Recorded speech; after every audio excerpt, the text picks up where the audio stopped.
नया IBN 7 हौसला है। स्वागत है आपका हमारे खास बुलेटिन सारा देश 100 खबरों में। खबरों के सिलसिले को आगे बढ़ाते हैं। आज से आम आदमी पार्टी के बाद आपको बता दें, आम आदमी पर खबर की महंगाई की खबर है, जहां पे आज से प्लेटफॉर्म टिकट 5 की जगह 10 रुपए का मिलेगा। यही नहीं, त्योहार के दिनों में भीड़ को देखते हुए DRM आज से प्लेटफॉर्म टिकट की कीमत खुद से तय कर सकते हैं। इसके अलावा ट्रेन से अनाज, दालों और यूरिया की ढुलाई भाड़े में भी 10% की बढ़ोतरी आज से लागू हो जाएगी। इसके अलावा कोयले, सीमेंट और स्क्रैप की ढुलाई की कीमत में भी बढ़ोतरी आज से लागू होगी। इससे महंगाई बढ़ने की आशंका जताई जा रही है। इसके तहत अनाज, दालों और यूरिया के माल भाड़े में 10% माल भाड़ा बढ़ोतरी भी आज से ही लागू हो जाएगी। इसका भी असर रोजमर्रा की चीजों पर नजर आने की आशंका है। हालांकि इसी के साथ रेल टिकट बुक कराने वालों को एक सुविधा भी मिलने लगेगी। आज से 120 दिन पहले किसी भी ट्रेन का टिकट बुक कराया जा सकेगा। इससे पहले ये सीमा 7 दिनों की थी। इसके अलावा बढ़ा हुआ सर्विस टैक्स भी आज से ही लागू होगा। केंद्र सरकार ने सर्विस टैक्स 12.36% से बढ़ाकर 14% कर दिया था। इसके अलावा सरकार ने स्वच्छ मिशन के लिए 2% सेस भी लगाया है, जो आज से लागू होगा। सर्विस टैक्स बढ़ने से तकरीबन 119 सेवाओं और वस्तुओं की कीमतों में इजाफा होगा। आज से रेस्टोरेंट में खाना, होटल, हवाई सफर, telephone bill, banking services, wifi का इस्तेमाल और इंटरनेट का इस्तेमाल महंगा हो जाएगा। आज से radio taxi, gym, beauty parlour, advertising, broadcasting, stock broker की सेवाओं के लिए ज्यादा पैसे देने होंगे। यही नहीं, सिनेमा और मल्टीप्लेक्स की सेवाएं भी अब महंगी हो जाएंगी। आज से गाड़ी रखना भी महंगा हो जाएगा। आज से थर्ड पार्टी इंश्योरेंस के लिए बढ़ा हुआ प्रीमियम देना होगा। ये प्रीमियम 2 पहिया, निजी 4 पहिया, हल्के वाहन और सामान ढोने वाली भारी वाहनों पर लागू होगा। गोवा में पेट्रोल महंगा हो गया है। 31 मार्च की आधी रात से गोवा सरकार ने पेट्रोल पर वैट में 10 से 15% यहाँ पे बढ़ोतरी की है। इस बढ़ोतरी में गोवा में पेट्रोल 55 रुपये 24 पैसे बढ़कर अब 57 रुपये 75 पैसे हो गया है।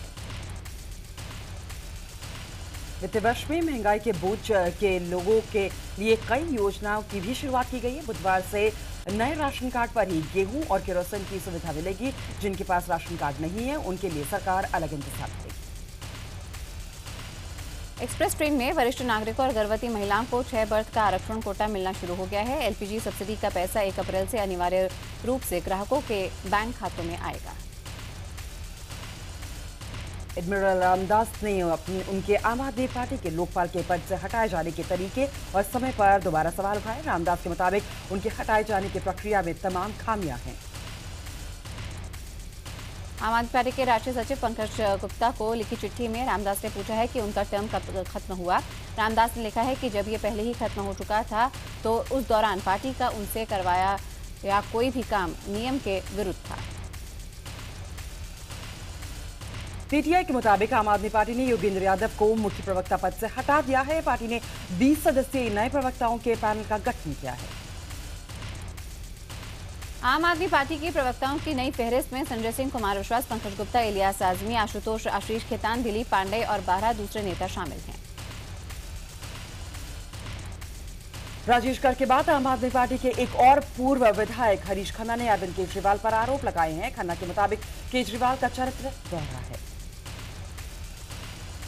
हरीश खन्ना के मुताबिक 49 दिन की सरकार के बाद सरकार बनाने की कवायद के बीच एक दिन उनके सभी विधायकों को कौशाम्बी बुलाया गया और पूरे दिन बंधक बनाकर रखा गया। उधर आम आदमी पार्टी की राष्ट्रीय कार्यकारिणी के सदस्य राकेश सिन्हा ने पार्टी के फैसलों पर सवाल उठाते हुए कहा है कि जो भी विरोध करेगा उसे बर्दाश्त नहीं किया जाएगा।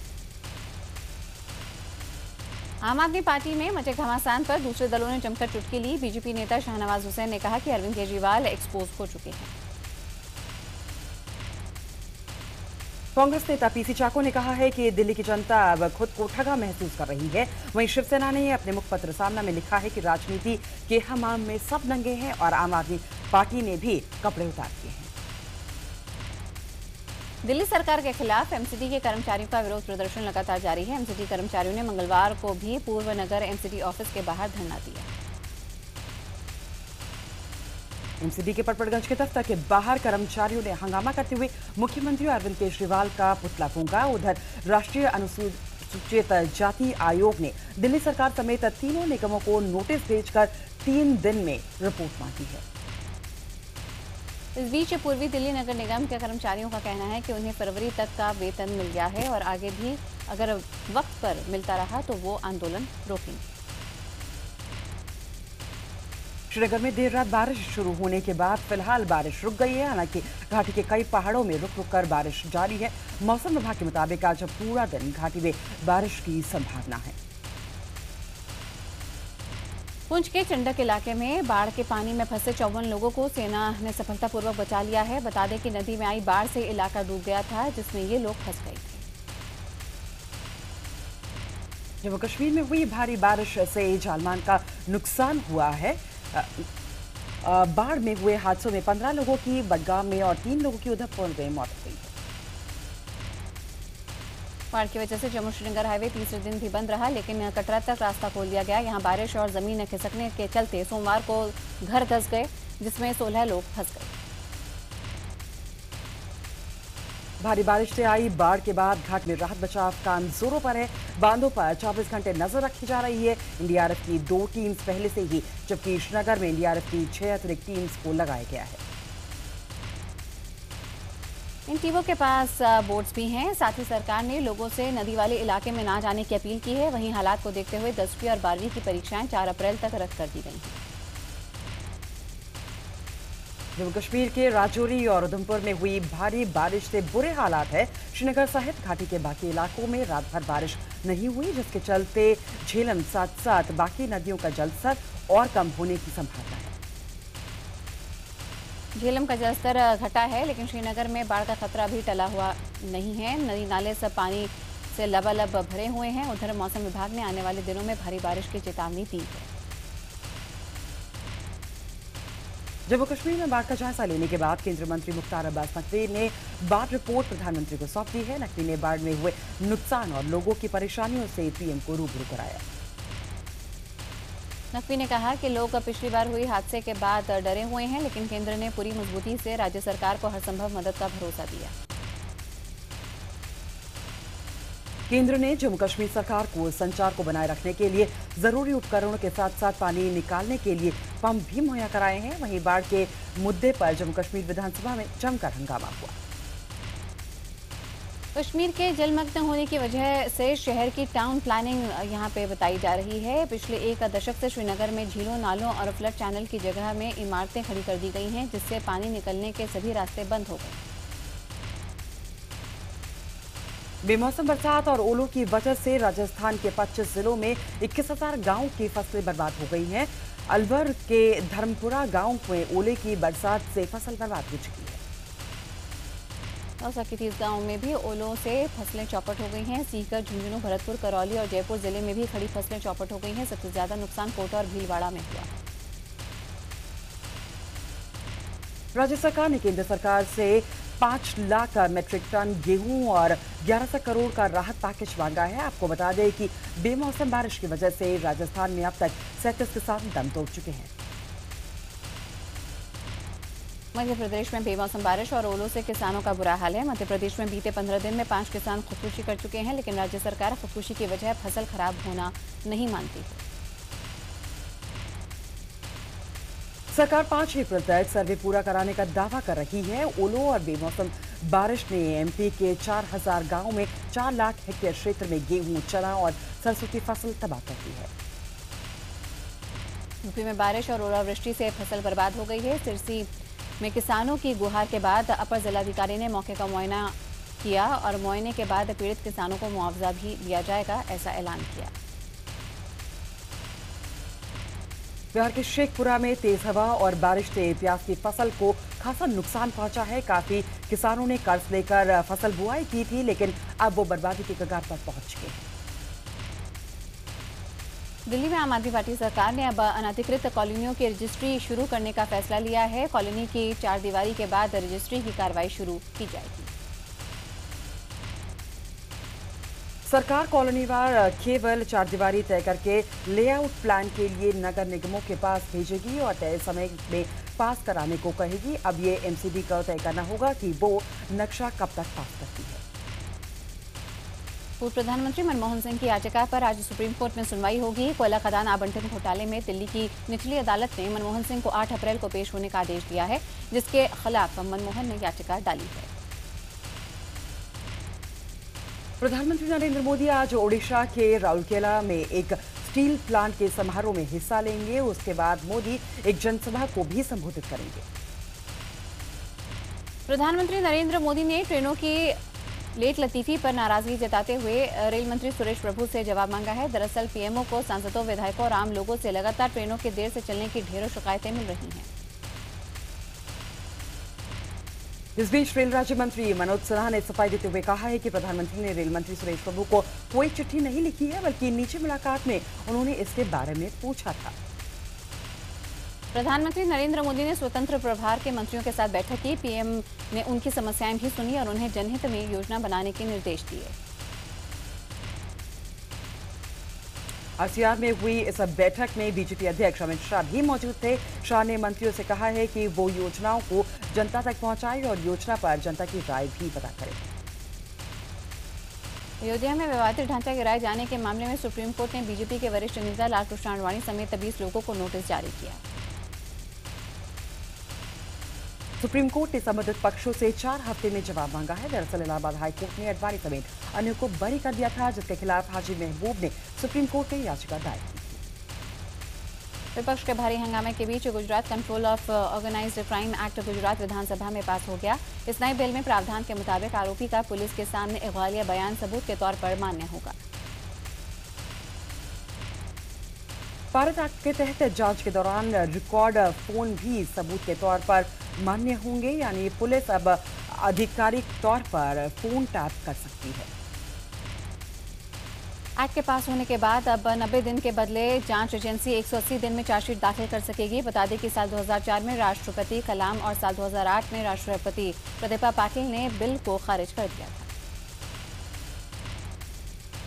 पर्यावरण मंत्री प्रकाश जावड़ेकर ने मेट्रो की यात्रा का आनंद उठाया। दिल्ली विश्वविद्यालय के एक कार्यक्रम में भाग लेने के लिए वो पर्यावरण मंत्रालय यानी जोरबाग से लेकर दिल्ली विश्वविद्यालय तक मेट्रो में गए। बर्मिंघम में एक सिख युवक की पिटाई का वीडियो सोशल मीडिया पर वायरल होने के बाद हड़कंप मच गया है। तस्वीरों में काली टी शर्ट पहने एक सिख युवक को कुछ विदेशी बुरी तरह से पीटते हुए दिखाई दे रहे हैं। बताया जा रहा है कि ये वीडियो 29 मार्च को शूट हुआ और ये नस्लीय हमला था, जबकि वहीं पुलिस के मुताबिक वीडियो 6 महीने पुराना है और इसे भावनाएं भड़काने के लिए फैलाया जा रहा है। तंबाकू और तंबाकू उत्पादों पर बनी संसदीय समिति के अध्यक्ष का कहना है कि तंबाकू से कैंसर होता है। इसकी किसी भारतीय सर्वे में पुष्टि नहीं होती है। तंबाकू और अन्य तंबाकू उत्पाद अधिनियम 2003 के प्रावधानों के परीक्षण के लिए बनी संसदीय समिति के प्रमुख दिलीप गांधी ने कहा है कि सभी अध्ययन विदेश में हुए हैं और किसी को भारतीय परिप्रेक्ष्य को भी ध्यान में रखना चाहिए।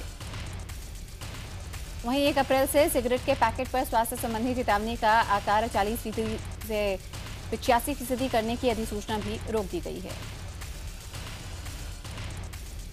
देश की जानी मानी कंपनी रिलायंस इंडस्ट्रीज ने देश के बाहर बड़ी कामयाबी हासिल की है। रिलायंस इंडस्ट्रीज ने Myanmar oil and gas enterprises के साथ एक समझौते पर दस्तखत किए। इस समझौते के तहत अब रिलायंस इंडस्ट्री म्यांमार में समुद्र के 2 ब्लॉक में गैस प्रोडक्शन की शेयरिंग करेगी। रिलायंस इंडस्ट्री ने ये दोनों ब्लॉक म्यांमार सरकार द्वारा की गई नीलामी में हासिल किए हैं। समझौते के मुताबिक M17 और M18 ब्लॉक में रिलायंस इंडस्ट्रीज की 96% की हिस्सेदारी होगी, जबकि बाकी की हिस्सेदारी म्यांमार की UNRD सर्विसेज कंपनी लिमिटेड के पास होगी। ये दोनों ब्लॉक म्यांमार के तिनिथारिया बेसिन में हैं। राजस्थान में कांस्टेबल भर्ती के लिए आए एक युवक ने 33 मिनट में 10 किलोमीटर की दौड़ लगाकर सबको हैरान कर दिया। कांस्टेबल भर्ती में इस युवक का सिलेक्शन हो गया। अब सिर्फ इसका मेडिकल बाकी है। 24 साल का संदीप हनुमानगढ़ के जिले के एक छोटे से गांव में रहता है। संदीप ने बीए की पढ़ाई पूरी की है। अपना घर चलाने और स्कूल की फीस जुटाने के लिए संदीप ट्यूशन पढ़ाता है। यूपी के झांसी में आत्महत्या माने गए केस में नया मोड़ आ गया है। पुलिस ने अब इस मामले में 3 लोगों के खिलाफ हत्या का केस दर्ज कर लिया है। साथ ही 2 सिपाहियों को लाइन हाजिर भी किया है। दरअसल एक पिता ने अपनी बेटी के साथ छेड़खानी के विरोध में कुछ लोगों के खिलाफ शिकायत दर्ज की थी। परिजनों के मुताबिक शिकायत दर्ज करने के बाद ही उनकी हत्या कर दी गई। मुंबई के मानखुर्द इलाके में 8 साल की एक बच्ची की हत्या के आरोप में पुलिस ने उसकी मां को गिरफ्तार किया। पुलिस के मुताबिक आरोपी महिला पिछले 1 साल से अपने पति से अलग रहती थी। बताया जा रहा है कि वारदात वाले दिन आरोपी महिला का प्रेमी नशे में था और गुस्से में उसने बच्ची की पिटाई कर दी, जिसके उसकी मौत हो गई। मध्य प्रदेश में सीसीटीवी में कैद हुई तस्वीरों के चलते महिला चोरों का एक गैंग पुलिस के हत्थे चढ़ गया है। भोपाल के जहांगीरबाग के बाजार में एक ज्वेलरी की दुकान में गहने देखने के बहाने 5 महिलाओं की गैंग ने 3 लाख के गहनों पर हाथ साफ कर दिया। आगरा के कांसगंज में एक लड़की की हत्या करने के बाद उसका शव पेट से लटका दिया गया। लड़की सोमवार से ही घर से गायब थी। लड़की के घर वालों ने गैंगरेप के बाद हत्या का आरोप लगाया है और उनकी शिकायत पर 2 लोगों के खिलाफ केस दर्ज कर लिया गया है।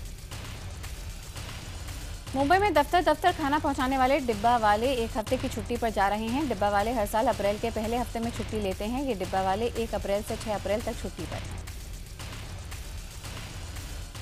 डिब्बे वालों की संस्था के प्रवक्ता का कहना है कि उनकी सेवा हफ्ते भर के लिए बंद रहेगी और इस दौरान ग्राहकों को होने वाली दिक्कतों के लिए वो माफी मांगते हैं। मुंबई में हर रोज खाने के करीब 2.25 लाख डिब्बे दफ्तरों में पहुंचाए जाते हैं। राजस्थान के बीकानेर में डॉक्टर की लापरवाही से एक मरीज की दर्दनाक हालत में मौत हो गई। 20 साल का निर्मल पीबीएम अस्पताल के आईसीयू में भर्ती था, जहां देखभाल न होने के चलते उसके शरीर में कीड़े पड़ गए।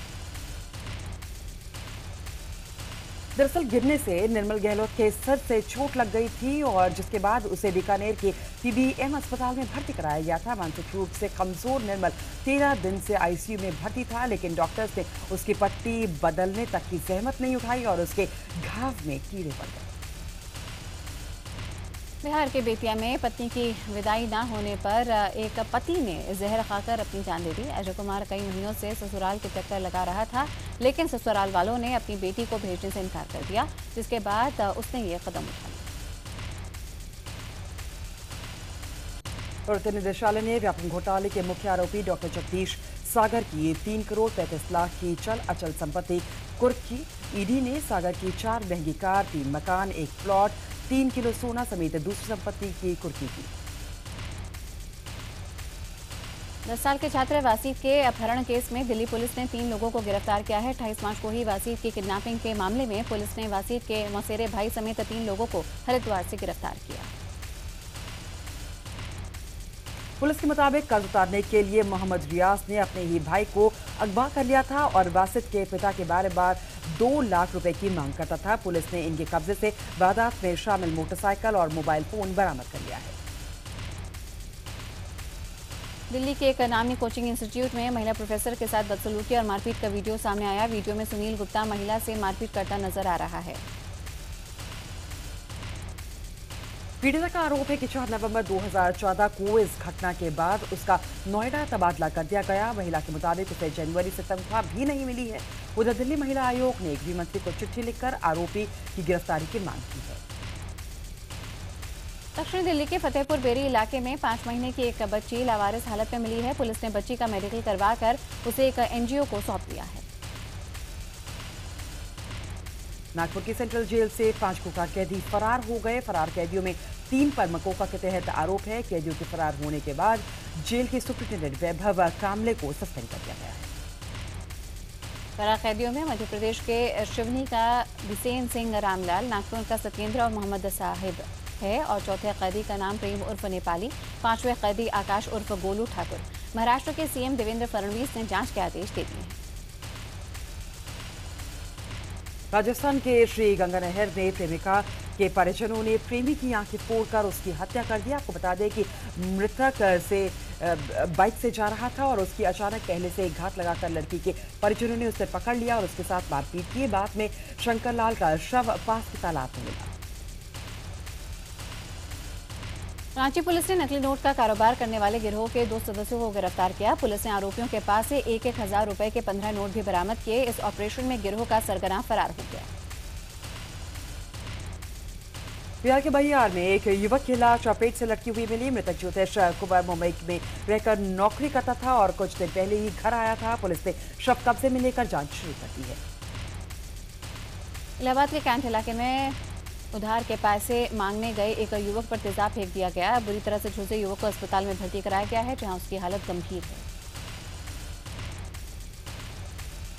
मुरादाबाद के ठाकुरद्वार में प्रेमी शिक्षक ने पहले अपनी प्रेमिका को गोली मारी और फिर खुद को गोली मारकर खुदकुशी कर ली। गंभीर रूप से घायल महिला को इलाज के लिए हायर सेंटर रेफर कर दिया गया है। यूपी के धामपुर में एक महिला ने अपनी मां के साथ मिलकर पति की रस्सी से गला काटकर हत्या कर दी। हत्या के बाद पत्नी फरार हो गई। दोनों की शादी 6 साल पहले हुई थी और तब से ही दोनों के बीच काफी झगड़ा रहता था। क्रिकेटर सुरेश रैना की आज सगाई होने जा रही है। सगाई की रस्में गाजियाबाद के राजनगर में उनके घर पर होगी। रैना भी घर पहुंचकर तैयारी में जुटे हैं। वेस्ट इंडीज के गेंदबाज सुनील नरेन पर सहमति न बनने पर आईपीएल की मौजूदा चैंपियन कोलकाता नाइट राइडर्स ने टूर्नामेंट से बाहर होने की धमकी दी है। विश्व चैंपियंस ट्रॉफी के वक्त सुनील को गलत गेंदबाजी एक्शन की वजह से बैन कर दिया गया था। आईपीएल में दिल्ली की तरफ से खेलने वाले युवराज सिंह और जहीर खान ने इस सीजन को अपने लिए काफी अहम बताया है। उन्हें उम्मीद है कि अगर उनका प्रदर्शन उम्दा रहा तो भारतीय टीम में उनकी वापसी हो सकती है।